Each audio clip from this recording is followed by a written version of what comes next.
السلام عليكم ورحمة الله وبركاته. و علیکم السلام و رحمت الله و برکاته. شیخ صاحب، یک سوال داشتم. خواهرم است، شوهرش زیاد آدم بد است، مسلمان نیست دیگه.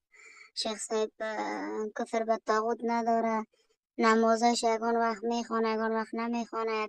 چند سال پیش یک نفرم به قتل رسانده بود و بیچاره بیگناه بود دیگه. آدم خوب نیست. 5 اولاد دارن، دخترای جوان دارن. میگن اگه ایرم الا بتم طلاق بگیرم. دایی حکومتی که فعلا ما دیجا زندگی میکنیم در افغانستان، حکومت دیجا به زن حق نمیده که برده شوهرای خودشان اعلام بده. وقتی که اگه بگن اعلام میتیم، او میگن شما حق ندارین. یک شوهر داره، هر قدر بدم که باشه شما همراه زندگی کنین دیگه. میگه اگه من ایره اعلام بتم، ای باز مرد محکمه میبره. محکمه فعلا که هست محکمه طاغوتی است، من کافر نمیشه. مگه ایره اعلام بتم یکی دیگه میگه اگه ایره اعلام بتم طلاق بگیرم از پیشی آدم کش هستی. بسیار چیزا از روش میترسم که یگان روز آمده اشتکای من نکشه دیگه. پشتیبانم نداره، کدام بیادر و پدرم نداره که در پشتی ایستاد شوه. خودش تنهاست. میگه من چه رقم کنم؟ آیا همراهی زندگی کردن چه رقم است؟ من همراهی که زندگی میکنم بیخی زندگی سرم سخت است، مشکل است. کافر است دیگه، مسلمان نیست. شما اگر چیزی به گفتن دارین شیخ صاحب بزرگوار، یک مشوره میدادین.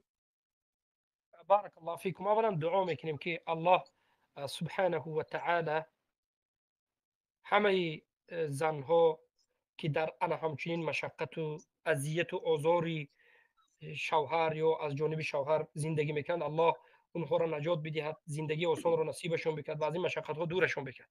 اما ثانیا کسی که مثل که شما گفتید این زن بیچاره نه یک کسی دفاع کننده دارد، هیچ کسی ندارد و این مردش هم مرد خیلی گفت آدم کشی بد است و ضرری سخت رسوندنش ممکن است. در این حالت این اکراه است، میگه در زیر اکراه است بیچاره، خیلی در زیر ظلم ستم است. الله آسانش بکند. وقتی که این طلاق طلب کرد یا رفت که گفتیم حتی به قتلش هم این شوهر می رود، به خاطر همین ما میگیم که بهترش که در زیر اکراه هستی صبر بکن، در همینجا صبر میکن و از الله دعایی که میخواهی به این خواهر میگیم چیزی که میخواهی، آرزویی که میکنی، یک ناله که میکنی، هر چیزی که میخواهی به الله میکنی. برای چی؟ ما در اینجا نمیگیم که جدا شو رو، نمیگیم، برای که عاقبت این عمل ضرری سخت به خود این زن میورد. شاید یک اونجاش معیوب میکند، شاید قتل است، شاید این است آن است. فرزندهای بیچارهش که 5 نفر فرزند دارد خیلی اذیت و آزار میکشد، یعنی حالت از بودش هم بدتر میشد. برای همین صبر کنید، دعا کنید، الله رو به الله ظالم رو سپارید. هرگز فراموش نکنید که الله ظالم رو خودش نابود میکند. الله در قرآن میگه که ولا تحسبن الله غافلا عما يعمل الظالمون انما نؤخرهم لیوم تشخص فیه الابصار. هرگز گمان نکنید، هرگز مپندارید، یعنی هرگز همچنین فکر نکنید که الله از عملهای و کردارهای ظالمان غافل است. نه، هرگز الله غافل نیست، لیکن الله جزای ظالمان را به تأخیرتر میگذارد که اونها را باز سختتر بگیرد. به الله سپارید که مظلومین بین خود و بین الله پرده ندارد، دعایشان قبول میشد. دعای 3 نفر قبول است. ثلاث دعوات مستجابات لا شک فیهن. 3 دعا اجابت میشد، شک نیست در اجابت شدنش. حتی دعای آدم غیر مسلمان اگرچه کافر باشد، یکی از منها اگرچه کافر باشد، مظلوم، دعوت الوالد علی ولده و دعوت المظلوم و دعوت المسافر، دعوت یعنی دعای پدر و مادر در حق فرزندش، دعای پدر و مادر در حق فرزندش و دعای کسی که مسافر است. البته این فقط به مسلمان ها علما دخل دارد میگن.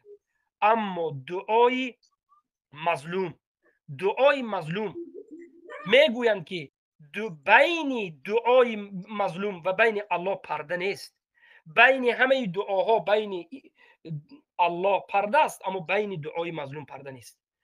اینقدر الله ظالما را بد میبیند، اینقدر الله از ظلم بدش میآید، اینقدر درباره ظالمان و ظلم کنندگان غضب کرده است که الله بین خود و بین بنده‌هایش پرده را نابود میکند. پرده نیست. دعا کن مظلوم باشی، دعایت قبول است. از الله طلب بکن، صبر بکن، صبر بکن، از الله طلب بکن. الله ظالما را نابود میکند و البته مظلوم ها را نصرت میدهد. بارک الله فیک.